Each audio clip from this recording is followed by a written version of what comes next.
피해자는 총 18명이고 흉기로 인한 사망 5명, 중상 2명, 범행 동기에 대해서는 자신을 음해하려는 세력에 대해서 방어하기 위해서 그랬다는 등 횡설수설하고 있어 끌렸다고 신랑한테 끌렸다고 일하라고 빨리 일하라고 이래갖고 하고 뛰어가지고 내한테 사촌 그 피라하고 일반을 저희빼요. 옆집에 사는 아저씨들을 그냥 쌍칼로 들고 이래갖고 나오는 사람들 다 찔렀다고 그래야 돼요. 여성의 몸으로 적지 않은 나이에 건강까지 나빠지는 상황에서 계속되는 수감 생활이 지나치게 가혹한 게 아니냐는 여론이 있습니다. 문재인 대통령이 국가 발전과 국민 통합적 차원에서 조속한 기일 안에 결단을 내려줄 것을 기대합니다.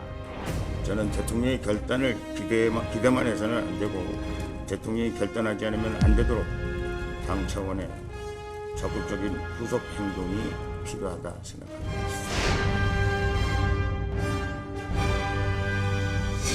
아프시고 여성의 몸으로 감당하기 어려운 상황에 계신 점을 감안해서 국민들의 바람이 이루어지기를 바랍니다.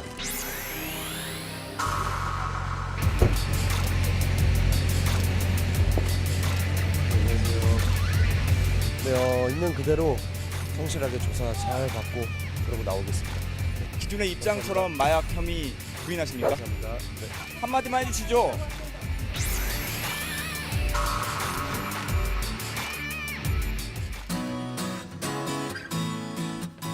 네, 4월 17일 정치부회 시작합니다. 양 반장, 오늘 새벽 경남 진주의 한 아파트에서 정말 끔찍한 묻지마 칼부림 사건이 일어났죠. 그렇습니다. 40대 남성 안모 씨였고요. 지금 경찰 발표에 따르면 정신병력 질환이 정신질환 병력이 있다는 게 확인이 됐습니다. 네, 그리고 일단 희생자 대부분 사망자 전부가 거의 다 노약자였고요. 맞아요. 그 점이 좀 안타깝고 여성, 어린이 막 그랬죠. 그렇습니다. 네. 일단 주변 그 이웃들 말을 들어보니까 네. 평소에 많은 불화가 있었다고 그렇게 얘기가 나왔습니다. 네, 정말 안타까운 일입니다. 호 반장, 아까 영상이 안 나왔군요. 오늘 오후에 나온 속보인데요. 김경수 경남지사의 보석이 받아들여졌네요. 네, 그렇습니다. 1심에서 이 법정 구속이 됐던 김경수 경남지사가 77일 만에 조금 전에 석방이 됐습니다. 이번 결정에 대해서 이 여당과 또 이 정의당 등은 당연한 결정이다, 사법부의 판단을 존중한다 이런 입장을 내놓은 반면에 한국당에서는 민주주의 파괴 행위에 대한 석방 결정이다 이런 주장을 내놨습니다. 이명박 전 대통령은 주거지가 이제 집으로 제한됐잖아요. 이제 그 김경수 경남지사는 도정은 볼 수 있는 거죠, 지금 결정? 네, 도청 출근은 가능한 것으로 알려졌습니다. 네, 좋습니다. 우리 들어가서 얘기 좀 이어갑시다. 갑시다.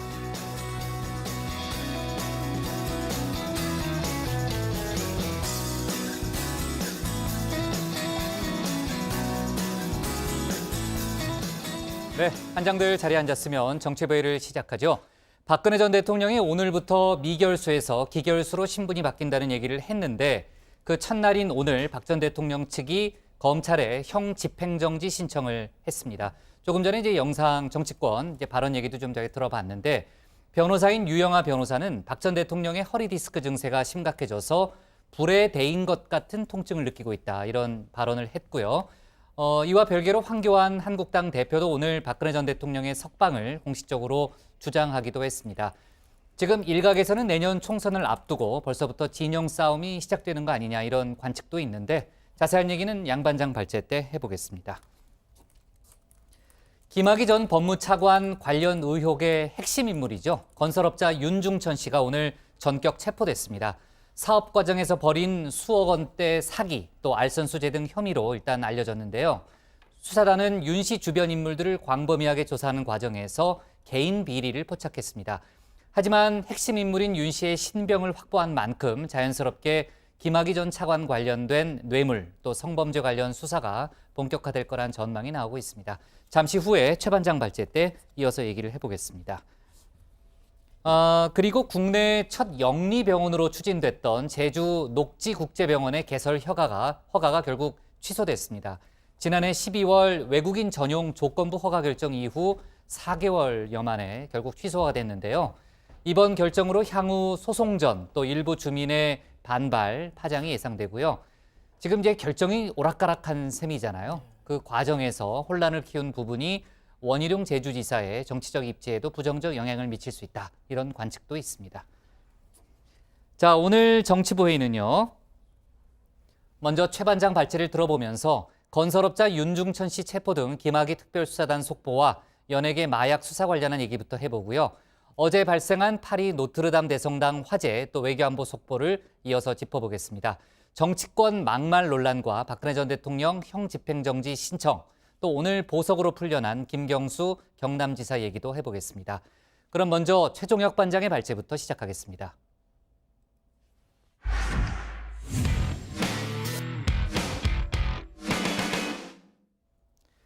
네, 조금 전에 얘기했던 대로 김학의 전 차관 사건을 수사하고 있는 검찰 수사단이 오늘 오전 의혹의 열쇠를 쥐고 있는 건설업자 윤중천 씨를 전격 체포했습니다. 수사단은 사기 등 개인 비리 혐의를 포착하고 조사를 진행하고 있는데요. 이를 토대로 수사의 핵심인 김 전 차관의 뇌물죄, 또 성범죄 등에 대한 수사로 확대해 나갈 걸로 보입니다. 한편 마약 투약 의혹이 불거진 가수 박유천 씨도 오늘 경찰에 나와서 조사를 받고 있는데요. 최 반장 발제에서는 관련 수사 내용들을 자세히 정리해 보겠습니다. 네, 검찰 김학의 수사단이 오늘 오전 윤중천 씨를 체포했습니다.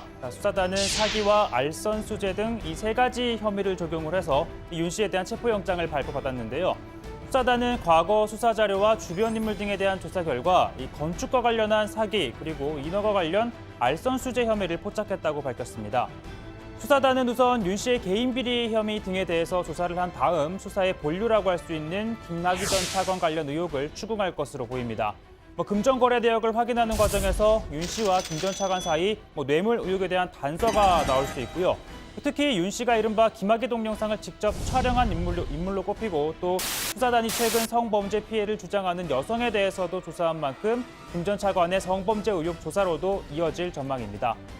자, 이렇게 의혹의 열쇠를 쥔 윤중천 씨가 체포되면서 이 김학의 전 차관은 언제 소환될지에 또 관심이 쏠리고 있는데요. 일단 윤 씨가 얼마나 수사에 협조하느냐에 달렸습니다.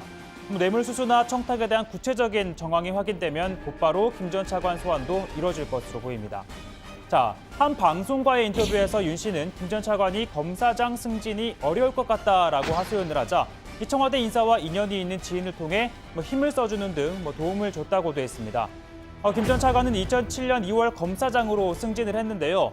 참고로 당시 사상 최대 규모의 검사장 승진이 있었습니다.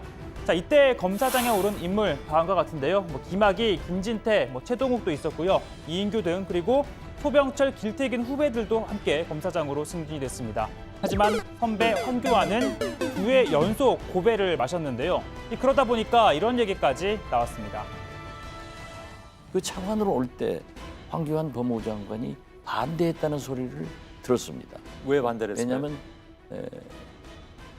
황교안 장관보다 김학의 차관이 고등학교 1년 선배이고 박근혜 대통령이 찍어 내려 보낸 거거든요. 그러니까 우리가 농담으로 장관이 차관 결재받겠다 이런 얘기도 했었어요. 자, 다음은요. 연예계 마약 투약 의혹 소식입니다. 황하나 씨가 함께 마약을 투약했다고 지목한 박유천 씨, 오늘 경찰에 출석했습니다. 박 씨는 지난주 기자회견을 자처해 결코 마약을 한 적 없다라고 했지만 이 경찰은 황 씨의 진술에 신빙성이 있다고 보고 어제 압수수색도 벌였는데요. 이 박 씨는 오늘 결백을 강조하듯 다소 여유로운 모습이었습니다. 안녕하세요. 네, 있는 그대로 성실하게 조사 잘 받고 그러고 나오겠습니다. 기존의 입장처럼 마약 혐의 부인하십니까? 감사합니다. 네. 말씀 좀 해주시죠. 황하나 씨를 올 초에 왜 만나신 건가요? 한마디만 해주시죠. 자, 그리고 경찰은 어제 이 박 씨의 소변과 모발을 또 확보를 했습니다. 이 간이 시약 검사에서는 음성 반응이 나왔다고 하는데요. 통상 소변을 통한 간이 검사 반응에서는 일주일 내 투약 혐의에 대해 확인할 수 있다고 합니다. 따라서 경찰은 국립과학수사연구원에 정밀 검사를 의뢰했습니다. 자, 오늘 조사에서는 우선 박 씨 측 입장을 들어보고 그동안 확보한 증거를 바탕으로 마약 혐의에 대해서 집중적으로 추궁하고 있는 것으로 보입니다. 자, 이러한 가운데 졸피뎀 등을 삼습적으로 투약해 강제 출국이 된 방송인 에이미 씨가 이 과거 연예인 동료와 함께 프로포폴을 했다라는 주장을 내놨습니다. 자, 에이미는 그를 소울메이트라고 표현을 했는데요. 특히 당시 군에 있던 친구가 새벽마다 이 전화를 해서 도와달라며 연예인 생활이 끝날 수 있으니 네가 안고 가라고 했다라고도 했습니다. 과거 에이미가 한 방송에서 소울메이트라고 했던 연예인, 그리고 당시 군 복무 중이었던 연예인으로 지목된 인물은 바로 가수 휘성입니다. 자, 당시 휘성이 프로포폴 상습 투약 의혹으로 군 검찰의 조사를 받은 것 자체는 사실입니다. 육군 보통검찰부에서 소환 조사 이해를 실시했고 피의자 신분으로 지금 현재 조사를 받는 것으로 알고 있습니다. 자, 당시 무혐의 처분이 내려졌고요. 제대한 다음에는 또 활발히 방송 활동을 해왔습니다. 자, 그러나 이 에이미는요, 제대한 뒤 그 친구는 고맙다는 말 한마디 없이 아무 연락이 없었고, 이 전화를 하니까 내가 언제 도와줬냐라고 했다며 바보같이 혼자 의리를 지켰다. 이 배신감을 잊지 못한다라는 글을 이 소셜미디어에 올렸습니다. 그러면서 더 충격적인 주장도 함께 내놨는데요. 이 소울메이트라고 여겼던 그 친구가 이 에이미가 경찰에게 자신을 이야기하지 못하도록 성폭행을 해 다시 사진과 동영상을 찍자고 제안했다라는 주장을 펼치고 있는 겁니다. 휘성이 수사를 받을 때도 유사한 주장이 나온 바는 있습니다. 휘성의 투약 모습을 직접 목격했고 입막음 협박까지 받았다는 주장이 나왔습니다. 이 지인은 휘성이 휴가 때 투약하는 것을 목격했으며 외부에 알리면 가만두지 않겠다는 협박도 받았다고 주장했습니다. 목격한 게 한 달 만에 몇 번인데 한 군데에서 두 번만 5번, 6번? 2주. 2주에? 제 입마음 시키려고 이렇게 축복 같은 사람들 섭외했더라고요. 그걸 기도달라고 하니까.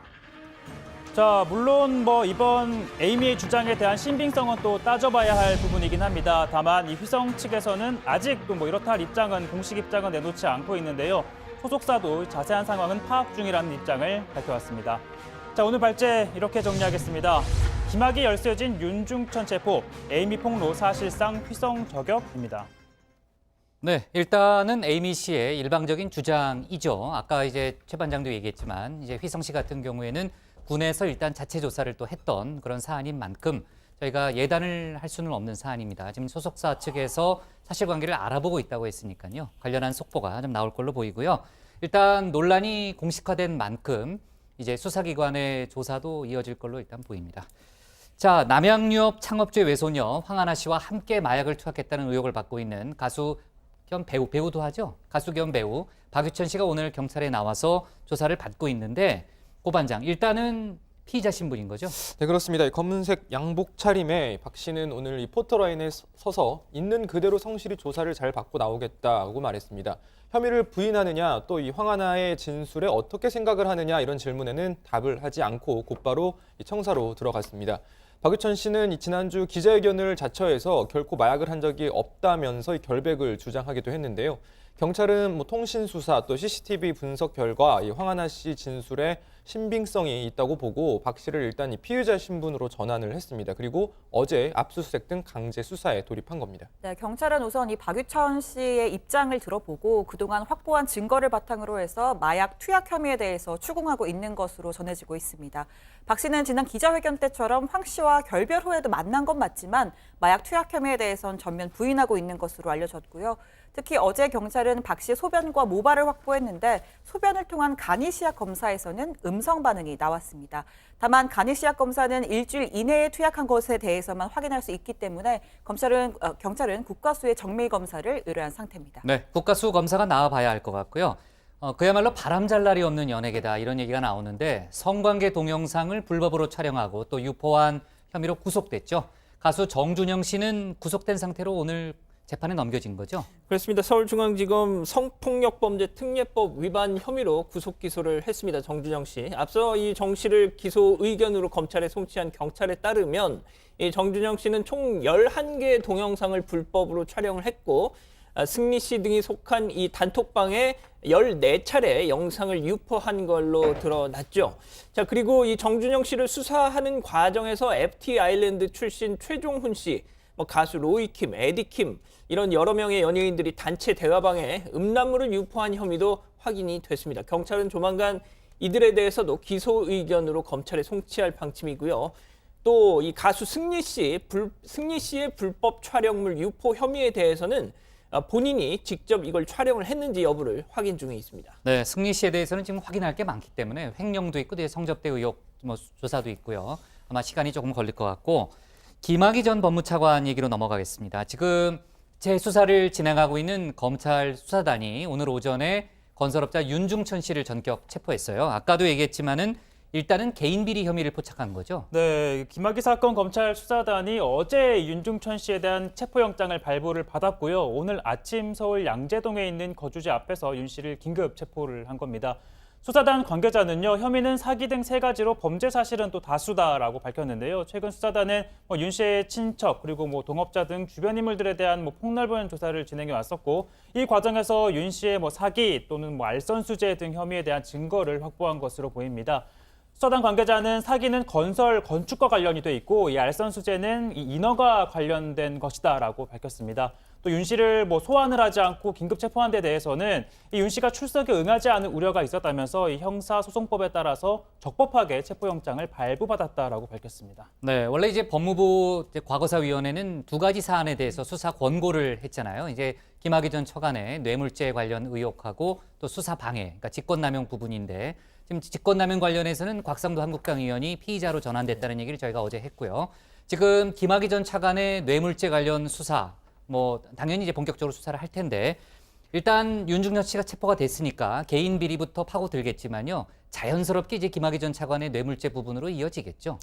네, 아시다시피 검찰 과거사위는 김학의 전 차관과 또 윤 씨 사이의 뇌물 의혹에 대해서 수사를 의뢰했었는데 이번 체포영장에는 이와 관련한 혐의는 포함되지 않은 것으로 보입니다. 즉, 이 검찰은 비교적 최근에 발생한 개인 비리 혐의에 대한 수사를 통해서 윤 씨를 전방위로 압박을 하면서 이 김 전 차관과 연관된 뇌물 의혹에 대해 들여다볼 것으로 예상이 됩니다. 수사단은 윤 씨의 자금 흐름을 확인하는 과정에서 김 전 차관에게 금품을 건넨 단서를 잡을 수도 있을 것으로 기대하고 있습니다. 또 수사 압박에 따라 윤 씨가 관련 진술을 내놓을 수도 있는데 앞서 윤 씨는 이 대검 진상조사단 조사 과정에서 김 전 차관에게 수천만 원을 건넸다고 진술한 것으로 알려졌습니다. 자, 윤중천 씨가 왜 중요하냐? 바로 이 김학의 전 차관 성범죄 의혹을 규명할 핵심 인물이기 때문이죠.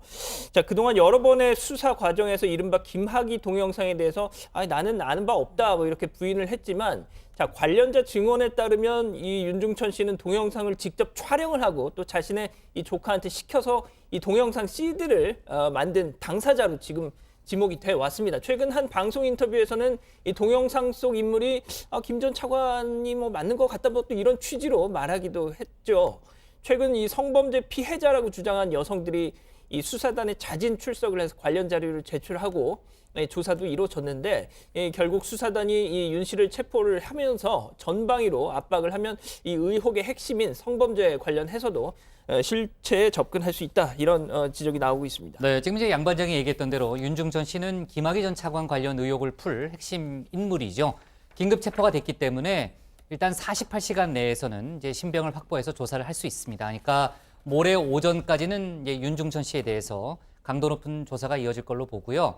만약에 이제 구속영장이 청구가 돼서 발부가 된다면은 검찰로서는 이제 윤 씨의 신병을 확보한 상태에서 다음 수사로 이어갈 수 있는 그런 중요한 이제 기로가 된다고 이제 볼 수 있겠죠. 지금 또 다른 얘기지만 이제 김학의 전 차관 관련 수사 당연히 속도를 낼 수밖에 없을 거고, 그리고 이제 김학의 전 차관 임명 전후에 해당 동영상을 받고 이를 황교안 당시 법무장관에게 언급했다고 지난번에 이제 박영선 중기부 장관이 국회에서 발언을 했잖아요. 그래서 논란이 컸었는데 당시 폭로는 우발적이었다 이런 얘기를 오늘 했죠. 그러니까 당시에 영상이 경찰이 갖고 있었는데 검찰에는 제출하지 않고 국회의원 측에 넘어갔다라는 걸 두고 당시 한국당에서는 경찰이 고의적으로 감췄다 이런 주장까지 나오고 있는 상황인데, 당시 박영선 장관 후보자 청문회 당시 한국당은 박영선 장관이 이 얘기를 꺼낸 거에 대해서 자신에 대한 의혹을 물타기하기 위해서 이 청문회장에서 김학의 CD 얘기를 꺼냈다라고 주장을 했습니다. 박 장관은 당시 관련 내용을 언급한 건 이용주 의원이 연거푸 3번이나 질문을 해서 그냥 조금 얘기했을 뿐이라며 이 기억을 더듬는 수준이었고 우발적이었던 것이다라고 했는데요. 그러면서 당시 황교안 대표는 무언가 알고 있다는 건 확실한 느낌이 들었다라고 재차 주장했습니다. 그때 그 황교안 법무부 장관님의 표정이 완전히 이렇게 얼어붙는 듯한 표정. 그 특이한 표정이 있거든요. 황교안 장관님이. 갑자기 이렇게 눈이 약간 작아지시면서 그 얼어붙는 듯한 표정이고 또 황교안 법무부 장관님의 특징은 뭐냐면 이게 약간 당황스럽거나 뭔가 이렇게 그 얘기를 못할 땐 귀가 빨개지셔요. 근데 그 당시에 그러셨어요. 네, 박영선 장관은 또 한국당 의원들이 그동안 자신이 야당 의원일 때 이 청문회에서 많이 괴롭혔으니까 한번 당해봐라 이런 심경으로 자신의 청문회에 임했다라고 생각한다면서 일종의 각오는 했었다라고 좀 소감을 얘기했습니다. 그러면서도 황교안 대표 또 나경원 원내대표에 대해서는 섭섭하다라고 했는데 그건 또 왜 그런지 한번 들어보시죠. 제가 그분들한테 야당 시절에 그 황교안 법무부 장관 시절에도 예우는 깍듯하게 해드렸거든요. 뭐 아프게 지적은 했지만 예우는 깍듯하게 해드리고 또 나경원 대표하고는 사실 그 서로 이런저런 고민도 얘기하고 그런 사이였는데 아직 못 봤습니다. 청문회 이후에 한 번도. 축하 인사 같은 건 안 왔어요? 네, 아직 못 받았습니다. 네, 그리고 오늘 이명박 전 대통령 항소심 공판이 있었는데 어제 제가 예고는 했어요. 그러니까 사위 이상주 변호사가 증인으로 나올 그런 상황이었는데 혹시 재판 얘기가 좀 나온 게 있어요? 네, 앞서 이팔성 전 회장은 지난 2007년부터 2011년 사이에 자신의 금융기관장 인사 등의 도움을 받고자 현금 22억 5천만 원 또 1,200여만 원 상당의 양복을 이 전 대통령 측에게 건넸다 이렇게 말을 했는데 이 중 14억 5천만 원을 이 변호사에게 전달을 했고 돈을 건넨 일자별로 그걸 메모지에 적어놨다 이렇게 진술을 했습니다. 그러면서 이 변호사에게 금융기관장이 되고 싶다 이렇게 말을 했다고 증언을 했습니다. 자, 1심 재판부는 이 같은 진술에 신빙성이 있다고 보고 뇌물죄를 유죄로 판단했습니다. 따라서 재판부는 지난 공판에서 이 변호사를 증인으로 채택을 했는데 이 변호사는 오늘 출석하지 않았고요. 재판부는 다음 달 10일로 신문을 연기했습니다. 네. 자, 윤중천 씨가 체포가 됐기 때문에 앞으로 이제 수사단 쪽에서 속보가 많이 나올 겁니다. 최 반장이 잘 좀 체크해 주고요. 오늘 기사는 이렇게 제목을 잡겠습니다. 김학의 수사단 키맨 윤중천 체포로 제목을 잡습니다. 다음은 신혜원 반장의 발제를 들어보겠습니다.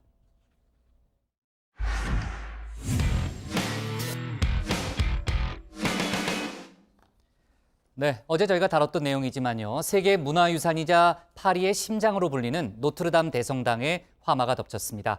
불이 꺼진 뒤 성당 안 일부가 공개됐는데 천장이 뻥 뚫리고 잔해 더미가 쌓여 있는 등 마치 폭격을 당한 듯한 모습이었습니다. 다만 인간 사슬까지 만들어 유물을 꺼내는 발빠른 대처로 많은 문화재를 구할 수 있었습니다. 이런 가운데 문재인 대통령은 본격적인 중앙아시아 순방 일정에 돌입했습니다. 오늘 신 반장 발제에서는 화재 관련 소식 또 문재인 대통령의 순방 관련 얘기를 다뤄보겠습니다. 네, 하늘로 우뚝 솟은 첨탑을 따라서 불길도 함께 치솟습니다. 탑은 조금씩 기울기 시작하더니 끝내 열기를 이기지 못한 듯 반으로 꺾여 무너져 내립니다. 자, 성당에서 첨탑은 인간의 목소리를 하늘에 전달하는 통로를 상징하죠. 시민들은 탑이 쓰러지는 모습을 속절없이 지켜보며 간절한 기도를 올렸습니다. Is it really happening? And I've been walking past the cathedral every day lately this week, and so familiar. And now it's burnt, and it's upsetting, very upsetting. 불은 15시간 만에 꺼졌고 성당은 짙은 화상을 입었습니다. 처참한 내부 모습이 공개됐는데요. 마치 폭격을 당한 듯 첨탑이 무너져 내린 천장엔 커다란 구멍이 뚫렸습니다. 참나무 1,300그루를 촘촘히 세워 만들어 숲이라고 불렸던 지붕도 결국은 이렇게 무너졌습니다. 프랑스 통신사인 AFP는 검게 그을린 잔해와 돌무더기를 확인할 수 있었다면서 다만 성당 뒤쪽의 황금색 십자가는 꿋꿋이 빛을 내고 있었다고 소식을 전했습니다. 자, 특히 성당의 또 다른 상징인 스테인드 글라스, 이른바 장미창도 다행히 무사한 것으로 전해졌습니다. 불이 옮겨붙지 않은 입구 정면의 장미창은 안전했지만 남과 북으로 난 나머지 두 장미창은 훼손 여부가 불확실했었죠. 아직 공식 발표된 것은 아니지만 이 목격자들에 따르면 일부가 검게 그을렸지만 모두 온전해 보인다라고 전했습니다. 다만 유리를 연결하는 납이 녹아내려 일부는 분해해야 할 가능성이 있다고 합니다. 자, 살아남은 미술품과 문화재 보존 작업도 시작됐습니다. 먼저 이 로마 군인들이 예수에게 씌워서 조롱했던 이 가시 면류관, 13세기 루이 9세가 사들였을 당시에 이 맨발에 속옷만 입은 채 맞이했다는 일화도 있습니다. 또 루이 9세가 입었던 상의인 튜닉도 구했습니다. 이들은 모두 안전한 보관을 위해서 루브르 박물관으로 옮겨질 예정입니다. 자, 15시간이나 차오른 불길 속에서 이렇게 유물을 구할 수 있었던 건 생명의 위협을 무릅쓰고 달려든 이들의 노력 덕분이었습니다. 소방관과 경찰관들 또 성직자들이 함께 인간 사슬을 만들어서 성당 내부에 있던 유물들을 신속하게 밖으로 옮겼습니다. Ce qui s'est passé ce soir à Paris et dans cette cathédrale Notre-Dame est évidemment un terrible drame.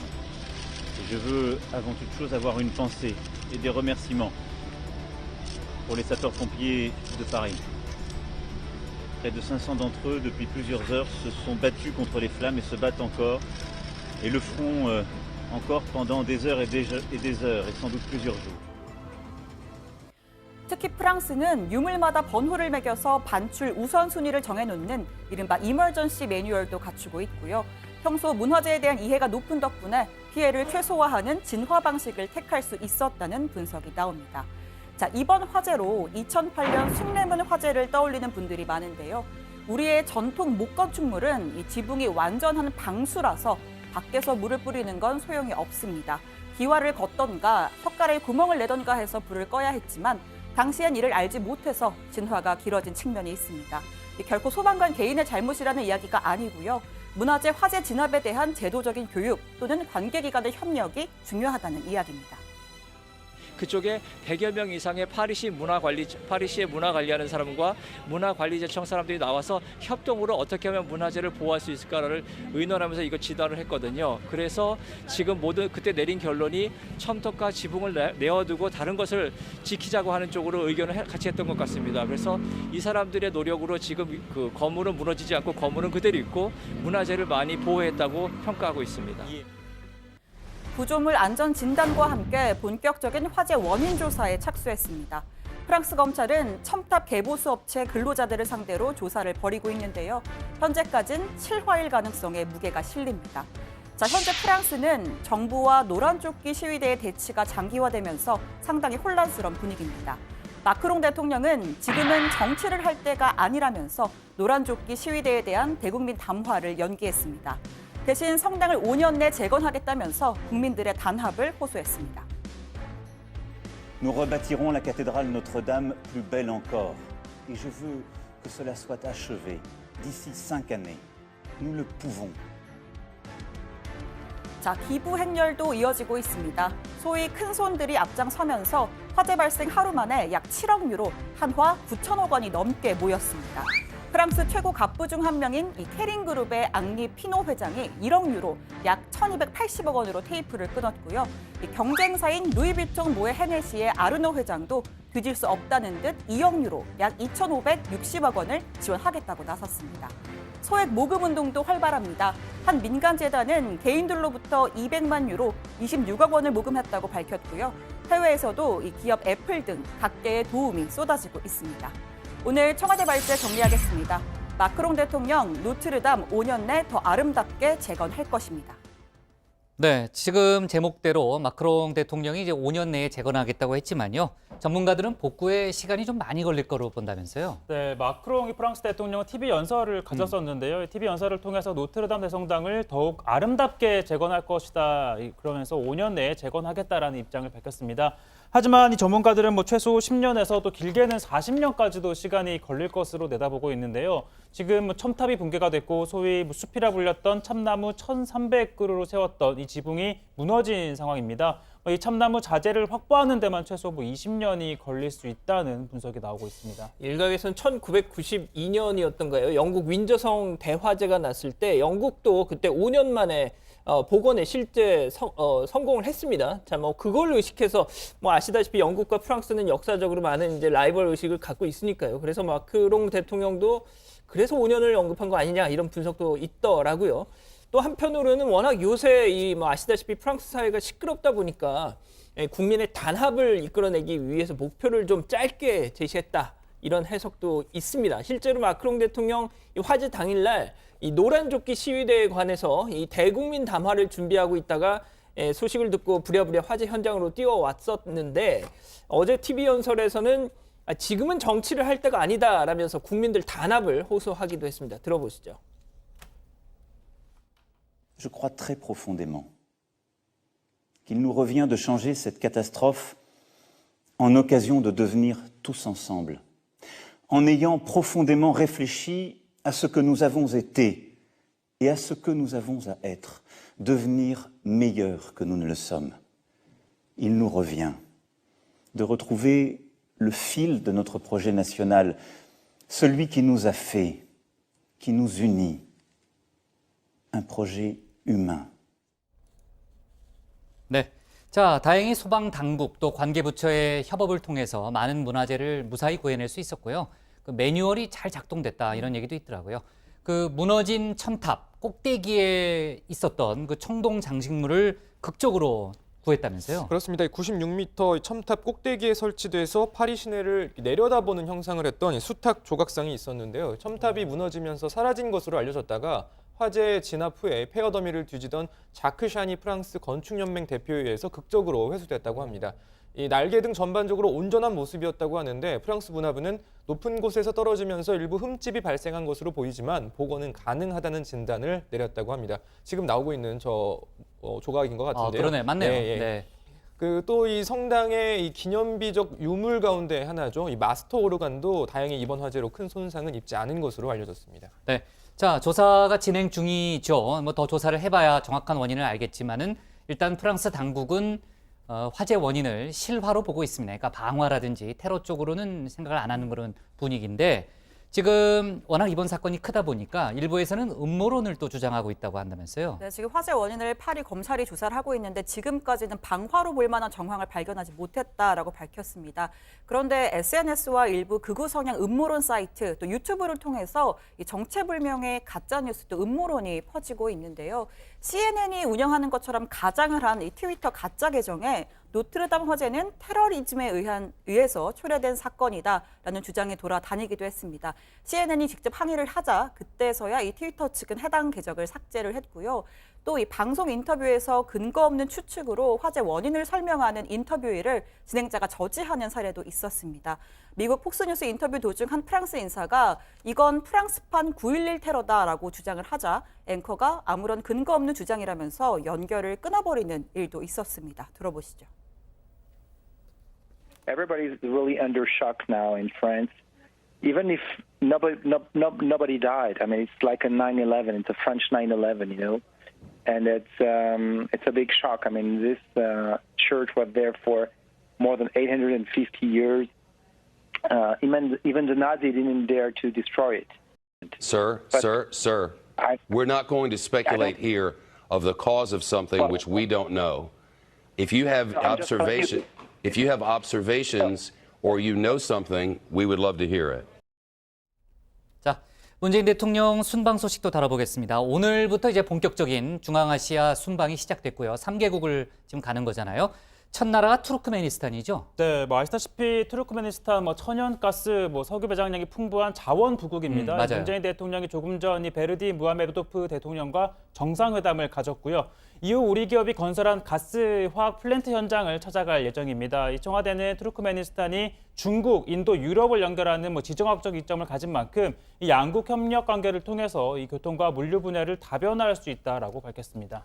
자, 사흘간의 일정을 마치고 나면 일단 우리나라를 이 경제 발전의 모델로 삼고 있는 우즈베키스탄을 또 국빈 방문을 해서 정상회담, 의회 연설, 바쁜 일정을 소화합니다. 이 마지막 또 방문지가 일제 강점기의 아픔이 서려 있는 카자흐스탄인데요. 이 고려인 동포들과의 만남, 또 독립유공자 유해 봉환식이 예정이 돼 있는데 특히 이 1920년 봉오동 청산리 전투를 이끌었던 홍범도 장군에 대한 유해 봉환 추진 중입니다. 네. 자, 정상회담 소식이 이제 더 자세한 얘기가 이후에 들어올 테니까 만약 속보로 반영해야 되면 저희가 다시 얘기를 하고요. 자세한 얘기는 내일 또 추가로 이어서 해보겠습니다. 자, 문재인 대통령이 어제 순방길에 오를 때 성남 서울공항에 대기하고 있던 공군 1호기에 태극기가 거꾸로 걸린 모습이 포착이 됐잖아요. 지금 태극기 순환 시대라는 말이 나올 정도로 논란이 이제 계속 이어지고 있는 그런 상황이잖아요, 고반장. 네, 어제 이 문재인 대통령이 이제 순방을 떠났잖아요. 근데 이 순방을 위해서 대기 중에 있던 이 공군 1호기에 달린 태극기가 지금 나오고 있는 것처럼 이 뒤집혀서 꽂혀 있다가 출발 직전에 바로 잡히는 일이 벌어진 겁니다. 청와대 관계자에 따르면 이 태극기에 이물질이 묻은 것을 발견한 대한항공 실무자가 새 태극기로 교체를 했다면서 이 과정에서 착오로 태극기를 거꾸로 걸었다는 겁니다. 하지만 다행히도 이 이륙 행사 전에 이 정상적으로 걸었고 결과적으로는 제대로 꽂힌 태극기로 출발을 한 겁니다. 최근에만 벌써 이 태극기와 관련해서 논란이 좀 잇따른 바 있는데 한국과 스페인의 외교부 차관급 전략회의 회담장에서는 구겨진 태극기가 세워져서 결국 담당 과장이 보직해임된 바 있죠. 또 이 문재인 대통령 방미 때는 앤드루스 공군기지에 걸린 이 빛바랜 태극기가 또 논란이 됐었는데 이에 대해서 우리 정부가 미국 측에 우리 규정과 다르다 이렇게 통보를 했고 미국이 현재 교체하겠다는 입장을 알려온 상황이라고 합니다. 네, 이렇게 태극기 관련 해프닝이 잇따라 불거지면서 의전 담당자들의 기강회의 지적이 나오고 있습니다. 사실 이 태극기 관련 구설수는 이번 정부 때만 있었던 건 아니고요. 박근혜 전 대통령이 2016년 미국을 방문했을 때에도 그 미국 의장대가 저 빛바랜 태극기를 사용했었다고 합니다. 이번에 같은 태극기가 사용이 된 것이죠. 또 이명박 전 대통령은 2008년 베이징 올림픽 때 태극기를 거꾸로 든 채 응원을 해서 정치권의 질타, 비판을 받기도 했었습니다. 자, 이번 사건에 대해서 민주평화당 박지원 의원이 페이스북에 글을 올렸습니다. 자, 태극기 순환 시대인가? 라면서 대통령께서 탑승하시고 해외 순방에 나서 공군 1호기 태극기까지 거꾸로 개양했다면 기강회의가 극에 달한 것이다 라고 비판하기도 했습니다. 네. 자, 좋습니다. 오늘 청와대 발제는요. 자, 화제로 잡을게요. 마크롱, 노트르담 5년 내 재건할 것으로 제목을 잡겠습니다. 다음은 양원보 반장의 발제를 들어보겠습니다.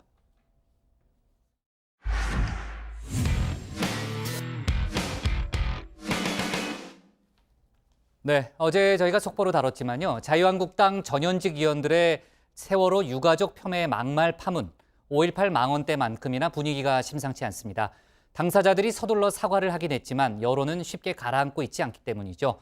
한국당 황교안 대표는 어제에 이어서 오늘도 재차 대국민 사과를 했습니다. 윤리위에서 응분의 조치를 해주길 바란다는 말도 남겼는데요. 오늘 양 반장 발제에서는 관련 소식과 다른 정치권 뉴스를 함께 정리해 보겠습니다. 예, 그렇습니다. 먼저 자유한국당 차명진 전 의원입니다. 본인은 그만 좀 해, 사과했잖아 라고 할진 모르겠지만 자, 이제는 평생 그를 따라다니게 될 그 망언, 세월호 유가족들 아주 그냥 회쳐먹고 찜쪄먹고 뼈까지 발라먹고 징하게 헤쳐먹는다. 야, 이거 차라리 욕을 하는 게 더 낫다 싶을 정도의 이 막말.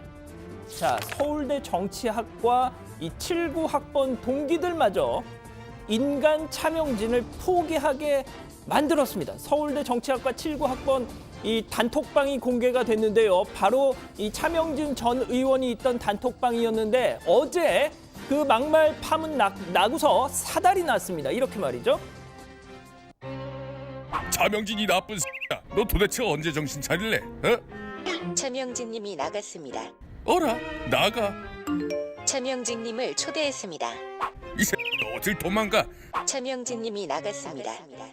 나이스. 없는 자리에서는 욕하기도 뭐하고. 아무튼 오늘부터 명진이는 아웃이야. 보신 대로 이 내용이 오늘 하루 종일 화제더라고요. 생각해 보십시오. 친구란 게 그렇지 않습니까? 아무리 세상이 비난하고 손가락질 해도 우리 친구 아이가 괜찮다 하면서 등도 두드려주고 말이죠. 자, 그런데 보신 것처럼 친구들도 용서를 못한다 이거죠. 예? 자, 이 톡의 주인공 바로 김학로 영남대 정외과 교수였습니다. 자, 김 교수 오늘 실검 1위 했습니다. 자, 더 눈길이 가는 건요. 이 김 교수와 차명진 전 의원의 나이 차이였습니다. 덮어주시죠. 자, 차 전 의원이 보신 것처럼 1959년생입니다. 김 교수 62년생입니다. 아마도 차 전 의원은 재수를 했고 김 교수는 빠른 년생이어서 조기 입학을, 그래서 3살 차이가 난 것 같습니다. 자, 그래서 너나들이 했던 것 같은데, 그러니까 이 3살 차이, 신반장이 3살 위인 최반장, 고반장한테 이렇게 욕설을 하는 거의 이런 식이었다는 거죠. 예, 놀랍습니다. 자세한 얘기 들어가서 해드리겠고요. 자, 다음은 한국당 정진석 의원입니다. 지인글을 퍼왔다지만 또 강도는 조금 덜 했다지만 세월호 그만 좀 우려하고 아주 그냥 징글징글하다라는 이 말의 취지는 앞서 차명진 전 의원의 그 막말과 괴를 같이 합니다. 자, 가는 날이 장날이라고 하필이면 또 어제 바른 정치 언어상, 다른 상도 아니고 바른 정치 언어상 수상자가 돼가지고 저렇게 단상에 올랐던 겁니다. 자, 활짝 웃고 있습니다, 정 의원. 하지만 이미 저 때 큰 소란이 벌어지고 있는 건 알고 있었던 상태였죠. 웃는 게 아니었던 겁니다. 자, 시상식 도중에 한국당 윤리위에 회부가 됐다는 소식이 전해졌습니다. 자, 정 의원 나경원 원내대표한테 급하게 문자 보내는 장면이 포착이 됐는데요. 자, 보시면은 당사자 얘기 한마디 안 들어보고 징계위 회부가 점점점 이렇게 돼 있는데 아마도 내 해명도 안 듣고 징계위 회부부터 하는 법이 세상에 어딨냐? 라는 항의 문자가 아니었을까 추측해 볼 수 있는 대목이죠. 자, 그런데 지금 진짜 일일이 해명을 듣고 말고 할 만큼 한가롭지 않습니다. 분위기 안 좋습니다. 앞서 보신 대로 친구들한테 왕따까지 당할 정도입니다. 자, 올 초 5.18 망원 때 어땠습니까? 뭐 틀린 말 한 거 아니잖아 했다가 당 지지율 완전 곤두박질 쳤죠. 그 학습 효과가 있는 겁니다. 예? 어제 긴급 사과문 냈던 황교안 대표 오늘도 재차 머리를 숙였습니다. 이렇게 말이죠. 다시 한번 당 대표로서 국민 여러분께 사죄의 말씀을 드립니다. 말 한마디 행동 하나라도 국민의 입장에서 생각을 하고 또 신중에 신중을 기해 주실 것을 관련 소식 들어가서 더 전해드리죠. 자, 다음 소식입니다. 예, 박근혜 전 대통령 오늘 새벽 0시 구속기간 종료됐습니다. 하지만 석방되진 않았죠. 국정농단 사건과는 별개로 2016년 새누리당 공천과정 개입 혐의로 징역 2년 확정형을 살고 있기 때문입니다. 그러니까 미결수에서 기결수로 신분이 바뀐 겁니다. 자, 오늘만 기다렸던 걸까요? 박 전 대통령 측 유영하 변호사 오늘 서울중앙지검에 형 집행정지 신청서를 제출했습니다. 왜 그런 걸까요? 이런 이유였습니다. 박근혜 전 대통령의 허리디스크 증세가 심각합니다. 불에 데인 것 같은 통증에 시달려 정상적인 수면도 못하고 있습니다. 자, 마침 한국당, 대한애국당에서는 박 전 대통령 석방 촉구가 잇따르고 있더군요. 자, 마지막 소식입니다. 오늘 새벽 4시 30분쯤이었죠. 경남 진주시 가좌동에 있는 한 아파트 4층에서 보시는 것처럼 이렇게 연기가 쉴 새 없이 뿜어져 나오고 있습니다. 그저 단순한 화재 사고인 줄 알았습니다. 하지만 끔찍한 살인 범죄였습니다. 이 아파트 사는 40대 남성 안모 씨, 자신의 집에 불을 지른 뒤에 화재 경보를 듣고 대피하는 입주민들에게 흉기를 휘둘러서 무려 5명의 소중한 목숨을 앗아갔습니다. 자, 목격자 얘기 들어보시죠. 불이 많이 나는 것 같다 싶어갖고 집 밖에 나서가고 이제 엘리베이터 앞에까지 싹 돌아 나가는데 바닥에 막 피가 뭉근하게 있고 저 앞에 입구 나가는 쪽에 여자분 한 분 쓰러져 있고. 자, 이 안모 씨 검거 직후에 임금체불 때문에 범행을 했다. 횡설수설하더라는 겁니다. 과거 이 정신분열증으로 과거에 불렸던 조현병 병력이 있는 걸로 알려지고 있는데요.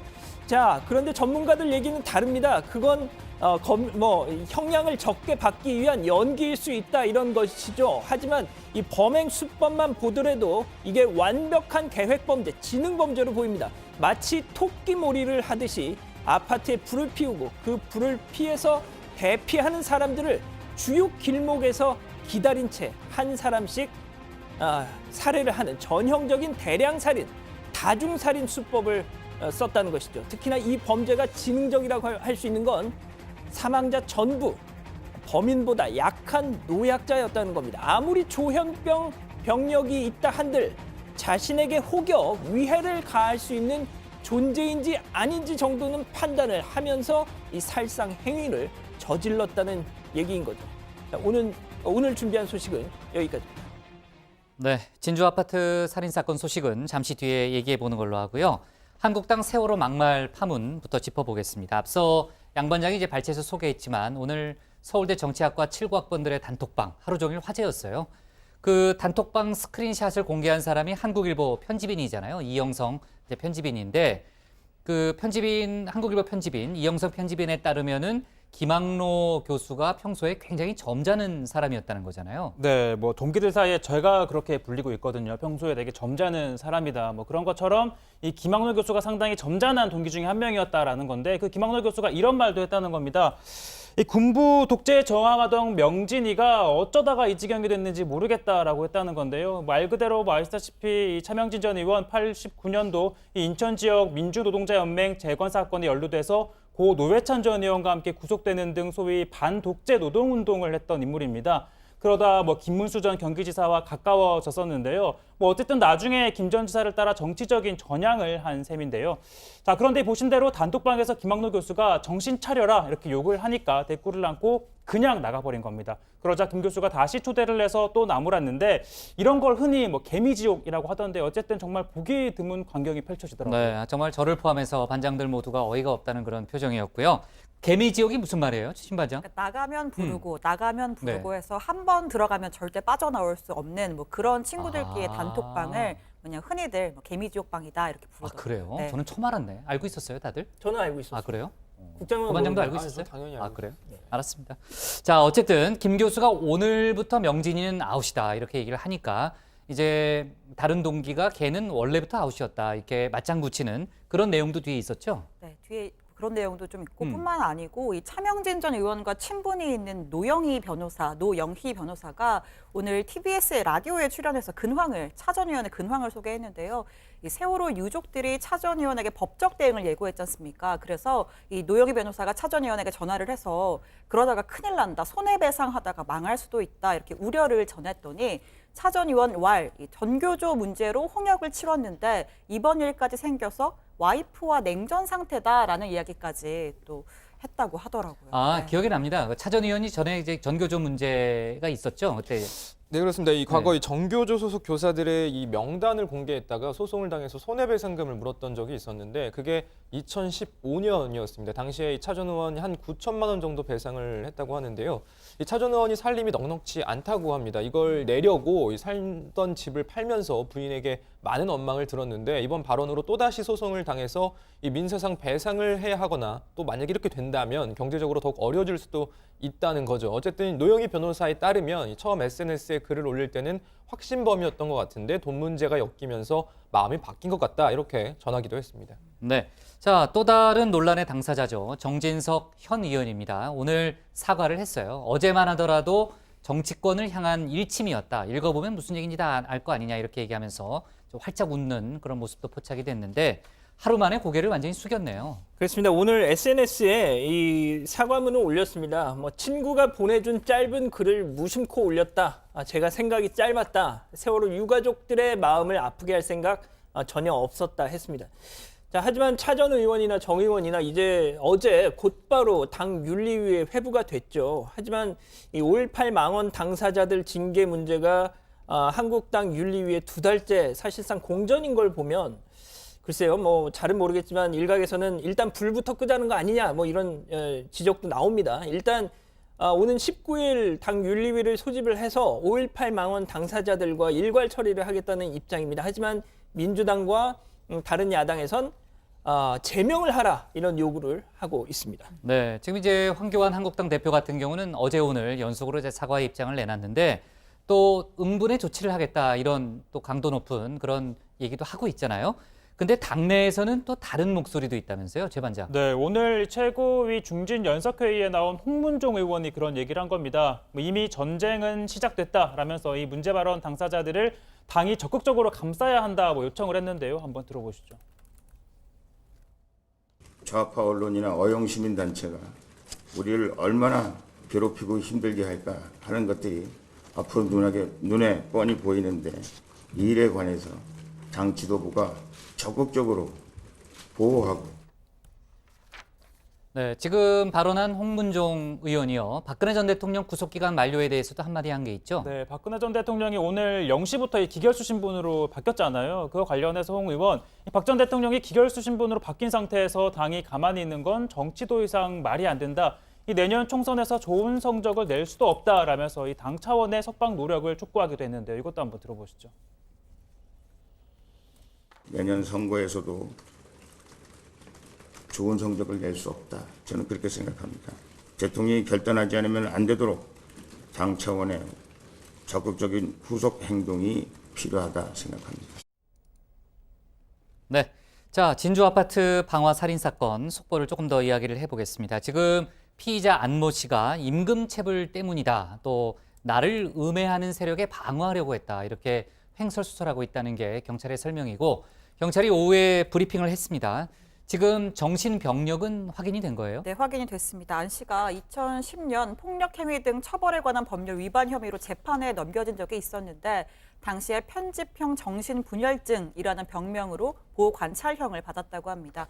또 2015년 1월부터 2016년 7월까지 진주 시내 정신병원에서 치료를 받은 병력도 확인됐습니다. 경찰은 프로파일러를 통해서 횡설수설하는 범인과 면담을 시도했는데요. 그 내용 잠깐 들어보시죠. 중증의 관리가 되지 않은 정신적인 그런 문제가 있는 것으로 보여진다. 범행 동기라든지 이런 부분에 대해서도 논리적인 그런 이야기가 지금 현재는 거의 불가능하다. 그렇게 지금 이야기를 하고 있고. 네, 정말 사상자 숫자가 너무 많고 또 아까 이제 양 반장도 얘기했지만 노인, 어린이, 여성 이렇게 노약자들이 피해를 봤다는 게 더더욱 안타까운 그런 상황인데 그 불을 지르고 또 그 불을 피해 대피하는 입주민들을 2층 엘리베이터 앞에서 기다리고 있다가 지금 범행을 계획적으로 저지른 거잖아요. 네, 그렇습니다. 그 상황에서 이 경찰 대응은 그래도 빠른 편이었습니다. 오늘 새벽 4시 31분 화재 신고를 받고 35분쯤에 순찰차 2대가 현장에 도착을 했다는 거죠. 이 피를 흘리고 아파트 주차장에 쓰러진 피해자들을 후송한 뒤에 2층 복도에서 안 씨와 마주친 뒤에 대치했다고 합니다. 안 씨는 양손에 칼을 들고 있었다고 하는데요. 이 칼을 버리라고 했지만 저항을 했고 이후에 이 테이저건과 공포탄 실탄을 차례로 발사했다는 겁니다. 그제야 범인이 칼을 던지면서 검거하게 됐다는 게 경찰의 설명입니다. 네. 자, 근데 이번 사태를 미연에 막을 수도 있었다. 이런 지적도 나오고 있어요. 그러니까 이전에도 이웃 주민들과 이런저런 갈등들 많이 겪었고 아까 뭐 정신병력 얘기도 했지만 전반적인 상황을 봤을 때 좀 막을 수 있었던 거 아니냐 이런 얘기가 계속 나오네요. 그렇습니다. 항상 뭐 이런 일이 터지고 나면 이런 부분이 정말 너무 안타까운데요. 지난해 9월 이 범인 안 씨가 자신의 위층인 이 5층 집 문 또 승강기 등에 뭐 보시는 지금 그림이 나가는데요. 뭐 인분을 투척을 해서 이 경찰이 출동하기도 했었다고 합니다. 또 지난달에도 자기 집에서 막 고성을 지르면서 난동을 부려서 또 경찰이 출동했다고 합니다. 자, 앞서 지금 말씀드린 그 5층 바로 윗집에서는 그 이 4층에 사는 안 씨의 저런 난동 행위의 불안감 때문에 개인적으로 그 현관문 앞에 CCTV를 달기도 했다는 거죠. 정말 안타깝게도 그 CCTV를 단 5층 집에서 이 사망자 한 명이 나왔습니다. 이 경찰 브리핑 한번 들어보시죠. 간단한 어떤 시비소란이었고 한 번은 그 현관 그 출입문에 그 간장하고 그 식초를 섞어서 뿌린 그 부분에 대해서는 저희 경찰서에서 지금 송치한 상태입니다. 네, 자 그리고요 경찰이 이번 사건의 중대성을 들어서 안 씨의 신상 정보 공개 여부를 검토 중이라고 하고요. 자 그리고 앞서 최 반장 발제 때 저희가 에이미 씨가 이제 그런 증언을 했다고 했잖아요. 지금 이미 자막이 먼저 나왔는데 그 함께 프로포폴을 투약한 연예인이 있고 또 혼자 덮어쓰라는 얘기도 했다 이런 주장을 했습니다. 지금 거론된 연예인이 이제 휘성 씨다라는 얘기가 돌았고 휘성 소속사에서는 사실관계를 알아보고 있다 이런 얘기가 저희 정치부의 시작 전까지의 속보 상황인데 지금 휘성 측의 입장이 나왔습니다. 휘성 측의 입장은 에이미가 제기한 의혹 관련 의혹은 사실이 아니고 만약에 녹취록이 있다면은 처벌을 받겠다 이런 입장을 공식적인 입장을 내놨다는 그런 속보가 들어왔습니다. 자, 아무튼 공식적인 논란이 제기가 됐으니까 아까도 얘기했지만 자연스럽게 경찰 또 검찰 수사로 이어질 가능성은 높아 보입니다. 자, 오늘 기사 제목은요. 기결수된 박근혜 형 집행정지 신청으로 정하겠습니다. 다음은 고석승 반장의 발제를 들어보겠습니다.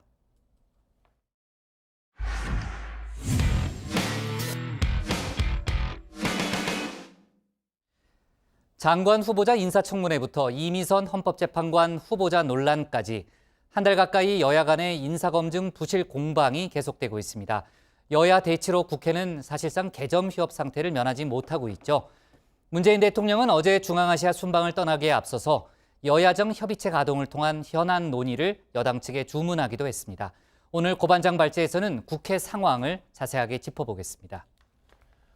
네, 여기 평균 연봉 1억 4천만 원의 직장인 300명이 있습니다. 어림잡아 한 달에 1,000만 원씩은 최소한 받는 셈인 거죠. 그런데 올해 1월부터 오늘까지 공식적으로 일을 한 날은 각자 차이는 있겠습니다만 대략 열흘, 많아야 20일 남짓입니다.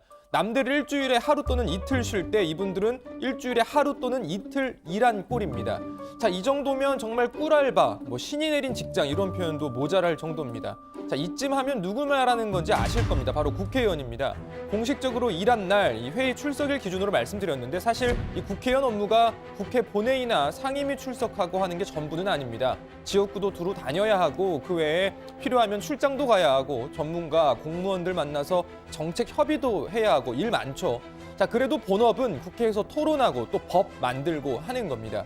그런데 이 본업을 4달째 제대로 못하는 건지 안 하는 건지 아무튼 안 하고 있습니다. 1, 2월 국회는 이 본회의 한번 제대로 못 열고 마무리 짓더니 3월 국회는 공전만 거듭하다 비쟁점 법안만 살짝 통과시키고 또 이 4월 국회는 아직도 의사일정 합의조차 못한 상황입니다. 의견이 있는 것은 있는 대로 처리를 하고 또 민생이나 경제 살리기와 같은 이런 입법들에 대해서는 저희가 또 합의를 해 나가야 된다고 생각합니다. 이런 것들마저 이야기가 되지 않아서 굉장히 답답하고요. 우리가 야당이 국정의 파트너로서 책임을 다하겠다라는 취지로 제가 제안을 했었으나 안타깝게도 상회에서 어떠한 합의를 이루지 못했습니다. 네, 상황이 이쯤 되니 국회의원들 사이에서도 이제 제발 일 좀 하자는 목소리도 나오고 있습니다. 국회 제발 일 좀 합시다. 과제가 산적한데 이러한 국회의 모습을 보이는 것은 배임이 부끄럽습니다. 제발 일 좀 하는 국회를 만들 것을 다시 한번 각 정당 지도부에 촉구합니다. 어제 중앙아시아 순방을 떠난 문재인 대통령도 출발에 앞서 환송 나온 민주당 이해찬 대표와 홍영표 원내대표에게 이런 당부를 했습니다. 국회에서 최저임금 결정 구조 개편과 탄력 근로제 개선 관련 법안을 통과시켜달라고 말했습니다. 문 대통령은 개정안 통과를 위해 여야 협의를 부탁하며 여야정 협의체를 가동해 쟁점 사안들을 해결하는 게 좋겠다는 뜻을 밝혔습니다. 정쟁은 하더라도 여야정 협의체 가동시켜서 할 일은 함께 좀 하자 이런 건데 자, 일단 인사 문제를 두고 한국당과 함께 정부 여당을 강하게 비판하던 바른미래당은 협의체 가동 찬성 분위기입니다. 문제는 한국당인데요. 나경원 원내대표 일단 부정적인 의사를 밝혔습니다. 지금 그 이야기를 할 때가 아닌 것 같습니다. 여야정 협의체를 이야기할 때는 아니라고 생각합니다. 네, 언론에서 이런 소식 전하면 국회의원 일 안 한다, 세금 축낸다, 그러니까 국회의원 대폭 줄이자 이런 주장도 많이 나옵니다. 저는 개인적인 의견입니다만 무작정 줄이는 것보다는 차라리 감시를 더 철저히 하는 게 중요하다고 생각합니다. 국회의원이 너무 적어지면 대의민주주의 기능에도 문제가 생길 가능성도 있고요. 또 실제로 여야를 막론하고 불철주야 정책 개발에 힘쓰고 국민의 목소리에 귀 기울이는 국회의원들도 꽤 있습니다. 그런데 이건 좀 너무한 상황입니다. 이번 임시국회 다음 달 7일에 끝납니다. 이제 한 20일 남은 건데요. 진짜 일 좀 해줬으면 좋겠습니다. 자, 이런 와중에 오늘 국회에서 KT 화재 원인 진상규명을 위한 청문회가 열렸습니다. 지난 1월 이 KT 화재로 많은 피해가 발생했는데요. 이번 청문회 계속 미뤄지다가 우여곡절 끝에 오늘 열렸는데 유영민 장관 불출석 문제를 두고 또 연기될 뻔했습니다. 이 기습 출장으로 청문회를 회피한 유영민 장관에게도 응분의 책임을 물어야 하겠지만 더 큰 문제는 정부 여당이 애초부터 정치적인 의도를 가지고 KT 화재 청문회를 기획해왔다는 것입니다. 정치적 의도를 갖고 기획한 KT 청문회를 이대로 진행할 수 없다라는 것이 우리 자유한국당 의원님들의 우려입니다. 황창규 회장의 부실 경영에 따른 화재 책임을 추궁하기 위한 자리입니다. 따라서 유영민 장관의 출석 여부는 부수적인 문제라고 생각을 합니다. 청문회 무력화를 기획했다느니 거기에 아울러서 신경민 의원의 사보임까지 마치 청문회를 문제 삼는 것은 도저히 납득할 수 없는 발언이라고 저는 생각을 합니다. 네, 오늘 청문회에서 여야 의원들은 화재 원인 등을 두고 KT 황창규 회장을 집중 추궁했습니다. 자, 이 과정에서 박성중 의원이 눈에 띄었는데요.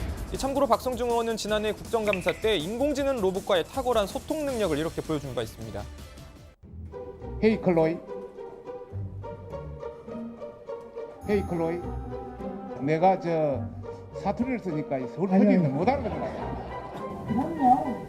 용기 내주세요. 아주 잘했어.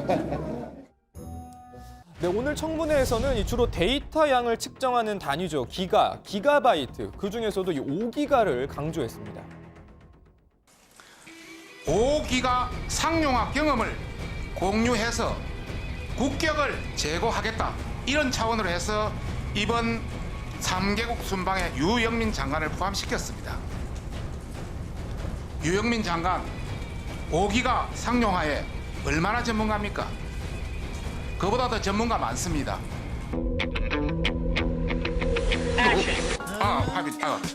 잘못했습니다. 저 5G. 그렇죠. 5기가 상용화. 자, 둘 다 글로 쓰면 숫자 5에 알파벳 G를 쓰니까 뭐 헷갈릴 수도 있죠. 자, 국회 상황 들어가서 더 전해드리겠습니다. 그리고 이 소식 잠깐 정리해보죠. 법원이 김경수 경남지사의 보석을 허가했습니다. 이에 따라 이 김경수 지사는 법정 구속된 지 70여일 만에 풀려났습니다. 이 재판부는 지난달 열린 보석 신문에서 피고인에게 보석을 불허할 사유가 없다면 가능한 허가해서 불구속 재판을 하는 것이 바람직하다면서 불구속 재판의 원칙을 가급적 지키겠다는 뜻을 밝힌 바 있습니다. 자, 여야 정치권에선 평가가 엇갈렸습니다. 민주당과 정의당은 당연한 결과라는 반응을, 또 한국당과 바른미래당 등은 어불성설의 결정이라는 입장을 내놓았습니다. 자세한 이야기는 들어가서 바로 해보겠습니다. 오늘 발제 이렇게 정리합니다. 할 일은 태산인데 공전 거듭하는 개점 휴업 국회. 네, 김경수 경남지사 보석 허가 결정 얘기부터 좀 이어서 갈게요. 저희가 이제 전에 보석 결정이 임박했다는 얘기를 하면서 과연 보석으로 풀려난 이명박 전 대통령 사례가 될 것이냐, 아니면은 보석 신청이 기각된 양승태 전 대법원장 사례가 될 것인가, 제가 그 예측을 좀 해봤잖아요. 자, 아주 조심스럽게 지금 재판부 분위기는 보석 결정이 내려질 가능성이 좀 있다, 이렇게 최 반장이 얘기를 했습니다. 왜냐하면은 재판부가 처음부터 불구속 원칙을 좀 강조를 했잖아요. 예. 근데 아까 박성중 의원 비서가 네. 아주 센스가 있네요. 그러네요. 슬며시 옆으로 와가지고 네네네. 촥 하고 이렇게 딱 빠지는. 비서였어요? 예. 자, 그렇습니다. 재판부는 일단 지난달에 열렸던 이 보석 신문에서 이 피고인에게 보석을 불허할 사유가 없다면 가능한 허가해서 이 불구속 재판을 하는 게 바람직하다라고 불구속 재판 원칙을 가급적이면 지키겠다는 뜻을 이미 분명히 한 바 있었습니다. 자, 김경수 지사 측은 보석을 청구를 하면서 이 법정 구속으로 발생한 도정 공백이 어려운 이 경남 민생에 바로 연결이 된다. 도민들에 대한 내 의무를 다할 수 있도록 도와달라, 이렇게 호소를 했었죠. 그러면서 불구속 재판이 필요한 이유로 도주 우려가 없고 1심 판단이 이 드루킹 일당의 믿기 어려운 진술에 지나치게 의존해서 의문의 여지가 있다라는 점, 이런 점을 들었습니다. 하지만 이 허익범 특검 측에서는 이에 대해서 이 석방을 요청하는 것은 특혜를 바라는 것에 불과하고 무엇보다 증거를 인멸할 염려가 있다, 이렇게 주장을 했는데, 들으신 대로 재판부는 김 지사 측 손을 들어준 것이죠. 네, 당시 보석 신문에서 재판부는요, 도지사로서의 도정 수행의 책임과 의무는 법이 정한 보석 허가 사유가 아니라면서 이 보석 허가 결정이 나더라도 김 지사의 지위를 고려한 특혜는 아니다라는 점을 분명히 한 바 있습니다. 이 특별한 사유가 없는 한 모든 피고인들에게 적용돼야 하는 불구속 재판 원칙을 이 김경수 지사에게도 적용한 것뿐이다라는 건데요. 자, 오늘 재판부 보석 허가 결정을 내리면서 경남 창원의 주거지에만 머물러야 한다는 조건을 달았습니다. 이 조건은 주거지 바깥으로 나가지 말라는 의미보다 이 주거지를 일정하게 유지하라는 의미에 가까워서 도정 출근은 가능한 것으로 보이고요. 또 재판부는 김 지사 본인의 재판뿐만 아니라 드루킹 일당의 재판과 관계된 이 사람과 만나거나 연락해서는 안 된다라고도 했습니다. 네, 김경수 지사는 조금 전인 오후 4시쯤에 풀려났다는 그런 속보가 들어와 있는 상황이고요.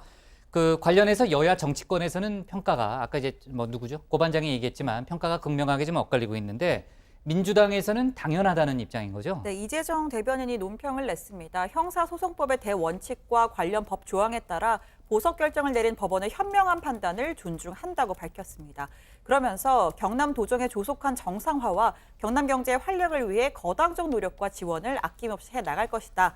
김 지사와 함께 진실규명에도 총력을 다할 것이다 라고 덧붙였습니다. 정의당도 합당한 결정이라고 판단한다면서 현직 도지사인 김 지사의 구속은 홍준표 전 경남지사 등의 사례와 비교했을 때나 일반적인 불구속 재판 원칙 등을 고려했을 때 과하다는 것이 중론이었다라고 밝혔습니다. 그러면서 진실을 밝히기 위한 과정에 더 이상 혼란이 없길 바란다면서 이후 법원의 판단을 차분히 지켜보겠다라고 덧붙였습니다. 네, 민주평화당도 법에 정해진 절차에 따라 내린 판단으로 본다면서 도민들의 걱정이 컸던 만큼 차질 없이 지사직을 수행해 주길 바란다고 입장을 내놨습니다. 한국당과 바른미래당은 이 법원의 판단을 강하게 비판했는데요. 바른미래당 김정하 대변인은 법원은 헌정 질서를 유린한 원흉을 감싸기로 한 것이냐라고 하면서 드루킹 일당이 대부분 구속된 상황에서 김 지사만 풀어주는 건 무슨 의도냐 이렇게 말했습니다. 한국당 전희경 대변인은 이번 보석 허가는 민주주의 파괴 행위에 대한 석방 결정이자 살아있는 권력은 구치소가 아니라 따뜻한 청사가 제격이라는 결정이라면서 오늘 결정으로 인해 드루킹 재특검 필요성이 다시 한번 확인됐다고 주장했습니다. 네, 자 이미선 후보자 관련해서는요. 오늘 민주당 여성 의원들이 성명을 낸 게 있다고요? 네, 민주당 소속 여성 의원들이 성명서를 냈습니다. 그러면서 이 이미선 후보자에 대한 인사청문 보고서 채택을 촉구했는데요. 이 의원들은 성명서를 통해서 이 한국당과 일부 야당은 후보자가 헌법재판관으로서 갖춰야 할 전문성 그리고 소신에 대한 검증은 뒷전으로 한 채 아니면 말고식의 의혹 제기로 국민 여론을 호도해 왔다며 어렵게 겨우 이 또 하나의 여성 재판관이 탄생하는 순간 막연한 이 선동만으로 헌법 재판관의 다양성이라는 가치가 매몰되어서는 안 된다라고 강조했습니다. 네. 자, 그리고 전에 저희가 이제 WTO 수산물 분쟁, 후쿠시마 수산물 분쟁에서 저희가 극적으로 이겼잖아요. 1심 결과를 뒤집고 일본이 충격에 빠졌다라는 얘기를 했었는데 일본 정부가 WTO에 공식 항의를 하기로 했다는 그런 속보가 들어왔는데 뭐 뒤집을 수는 없습니다. 항의를 하는 거겠죠. 예. 자, 오늘 기사 제목은요. 이렇게 정하겠습니다. 법원 김경수 지사 보석 허가 결정으로 제목을 잡습니다.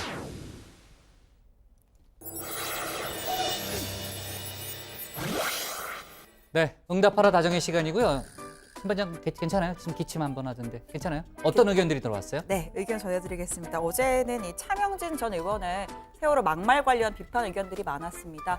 다정의 가족 매드정님, 다른 사람들의 아픔을 모르는 자들은 인간이길 포기한 거다. 또 TGIHK님, 차명진은 일부러 그런 거다. 존재감 부각시키려고. 또 크레아트76님, 사과글도 지워라 가식적이다. 조은님은 말은 부메랑이 돼서 돌아온다라는 댓글을 주셨습니다. 또 이미선 헌법재판관 후보자 청문보고서 재송부 요청 관련 의견들도 많았습니다. 김정숙님은 후보 남편의 주식 투자를 이렇게 물고 늘어질 만큼 야당은 깨끗한가? 또 이종칠님, 주식이 많다고 이렇게 욕을 먹고 자본주의 국가 맞나? 자, 반면에 권태훈님은 저는 뭐 좌도 우도 아닌데 주식으로 재판관 자리를 선 것 같은 느낌이다. 이남희님은 이미선은 자격 미달이다. 헌법재판관으로 너무 부족하다라는 의견도 있었습니다. 자, 끝으로 어제 노트르담 대성당 화재 사건 전하면서 네. 뭐 안타까운 사건이죠. 근데 네. 뭐 양반장만 노트르담 성당을 가보지 못했다. 아, 맞아요. 저희가 어제 그런 얘기 했잖아요. 네. 제가 알기로 양반장이 유럽을 안 가봤다고 양반장은 하더라고요. 일본 전문가예요. 네, 맞습니다. 네, 아시아 자, 전문가. 이에 대한 의견들도 있었는데 먼골사이님, 양반장은 도대체 해본 게 뭐냐? 연애도 못 해보고 유유유 하셨고요. 해피니스님, 양반장 비행기 타고 와요. 내가 구경시켜 줄게요. 라고 하셨는데 제 생각에 거기 사시는 분인가 보네요. 그런가 봐요. 양반장이랑 고반장이랑 손잡고 가면 될 것 같습니다. 왜요? 오늘의 응답하라 다정에 왜? 여기까지입니다. 외롭잖아요. 외로우니까.